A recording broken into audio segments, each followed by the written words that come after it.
ಜನಶ್ರೀ ನ್ಯೂಸ್ಗೆ ಸ್ವಾಗತ. ನಾನು ನಿತಿನ್ ಮಂಜುನಾಥ್. ಮಳವಳ್ಳಿ ತಾಲೂಕು ಕಚೇರಿಯಲ್ಲಿ ಖಾತೆ ಅಕ್ರಮ ಆರೋಪ, ಸಮಗ್ರ ತನಿಖೆಗೆ ಆಗ್ರಹ. ಮಳವಳ್ಳಿ ತಾಲೂಕು ಕಚೇರಿಯಲ್ಲಿ ಖಾತೆ ಬದಲಾವಣೆಯಲ್ಲಿ ಅಕ್ರಮ ನಡೆದಿದೆ ಎಂಬ ಆರೋಪ ಕೇಳಿಬರ್ತಿದೆ. ನಮ್ಮ ಬೀರೇಶ್ MS ಅಂದ್ಬಿಟ್ಟು ತಾಲೂಕು ಸರ್ವೇಯರ್ ಇವರು ಬಂದು ಇವ್ರು ಏನು ಕೊಟ್ಟಿದ್ದಾರೆ ಅಂತ ಹೇಳಿದ್ರೆ ಒಂದು ಸ್ಕೆಚ್ ಮಾಡಿದ್ದಾರೆ. ಇದನ್ನ ಸ್ಕೆಚ್ ಮಾಡಿ ಏನಂತ ಹೇಳಿದ್ದಾರೆ ಇದರಲ್ಲಿ ಅಂತ ಹೇಳಿದ್ರೆ, ಈ ಬಣ್ಣದಿಂದ ಗುರುತಿಸುವ, ಇದು ಜೆರಾಕ್ಸ್ ಬಣ್ಣ ಇಲ್ಲ. ಮಳವಳ್ಳಿ ತಾಲೂಕು ಕಿರ್ಗಾಂವ ಹೋಬಳಿ ಇಟ್ನಳ್ಳಿ ಗ್ರಾಮ ಸರ್ವೆ ನಂಬರ್ 164 1ರಲ್ಲಿ 1.5 ಗುಂಟೆ ಜಾಗದಲ್ಲಿ TAPCMS ಮಾಜಿ ಅಧ್ಯಕ್ಷ ಬಸವೇಶ್ ಸುದ್ದಿಗೋಷ್ಠಿಯಲ್ಲಿ ಆರೋಪಿಸಿ ತಾಲೂಕು ಪಂಚಾಯತ್ ಮಾಜಿ ಅಧ್ಯಕ್ಷೆ ರಾಧಾ ಅವರ ಪತಿ ವೀರಣ್ಣಗೌಡ ಅವರ ಹೆಸರಲ್ಲಿ ಖಾತೆಯನ್ನು ನೋಟಿಸ್ ನೀಡದೆ ಪೌತಿ ಖಾತೆಯಾಗಿ ಪರಿವರ್ತನೆ ಮಾಡಲಾಗಿದೆ ಎಂದು ಹೇಳುತ್ತಿದ್ದಾರೆ.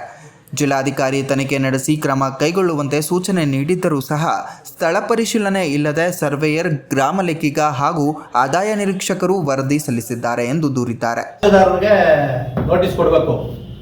ಆ ಬಾಜುದಾರರಲ್ಲಿ ಇವರು ಕೂಡ ಒಬ್ರು ರಾಧಾ ಅವರೇ ಪೂರ್ವ ದಿಕ್ಕಿಗೆ 18 ಗುಂಟೆ ಇವ್ರದೇ ಆದ ಸ್ವಂತ ಸೊತ್ತಿದೆ, ಓನರು ಇವರೇ. ಇನ್ನು ಉತ್ತರಕ್ಕೂ ದಕ್ಷಿಣಕ್ಕೆ ಇರುವಂತ ಮಂಚೇಗೌಡ ಅಂತಿದ್ದಾರೆ, ಅವ್ರನ್ನೂ ಕೂಡ ನಾವು ಖುದ್ದು ಕೇಳಿದ್ವಿ. ಅವರು ಕೂಡ ಯಾವುದೇ ನೋಟಿಸ್ ನಮ್ಗೆ ಕೊಟ್ಟಿಲ್ಲ, ಅಳತೆ ಮಾಡಿರೋದು ನನಗೆ ಗೊತ್ತಿಲ್ಲ ಅಂತ ಹೇಳಿದ್ರು. ಇವ್ರಿಗೂ ಕೂಡ ಗೊತ್ತಿಲ್ಲ ಅದು ಅಳತೆ ಮಾಡಿರೋದು. ಆದರೂ ಕೂಡ ಇವರು ಶ್ರೀಮತಿ ಶ್ರೀಮತಿ ಅವರು ಹೇಳಿರೋದ್ರಿಂದ ಅವ್ರ ಅನುಭವದಲ್ಲಿದ್ದಾರೆ ಅಂತ ಹಾಕವ್ರೆ. ಅಂದ್ರೆ ಇದನ್ನ ಯಾವ ರೀತಿ ತಿಳ್ಕೊತೀರ ನೀವು? ಇದಾದ್ಮೇಲೆ ಆ ವರದಿಯ ಆಧಾರದ ಮೇಲೆ ತಹಶೀಲ್ದಾರ್ ಖಾತೆ ಬದಲಾವಣೆ ಮಾಡಿರುವುದು ನಿಯಮ ಬಾಹಿರವಾಗಿದೆ ಎಂದು ಹೇಳುತ್ತಿದ್ದಾರೆ. ಸಂಬಂಧಪಟ್ಟ ಅಧಿಕಾರಿಗಳ ವಿರುದ್ಧ ತಕ್ಷಣ ಕ್ರಮ ಕೈಗೊಂಡು ಶಿಸ್ತು ಕ್ರಮ ಜರುಗಿಸಬೇಕು ಎಂದು ಆಗ್ರಹಿಸಿದ್ದಾರೆ.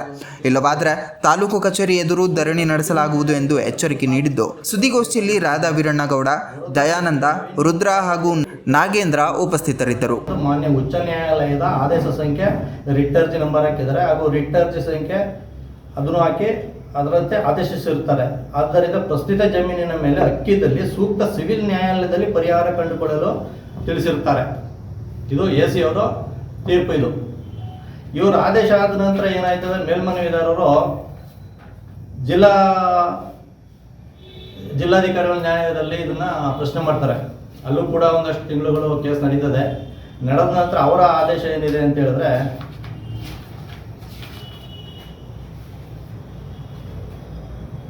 ಭಾಗಶಃ ರಿವಿಷನ್ ಅರ್ಜಿ ಪುರಸ್ಕರಿಸಿದೆ.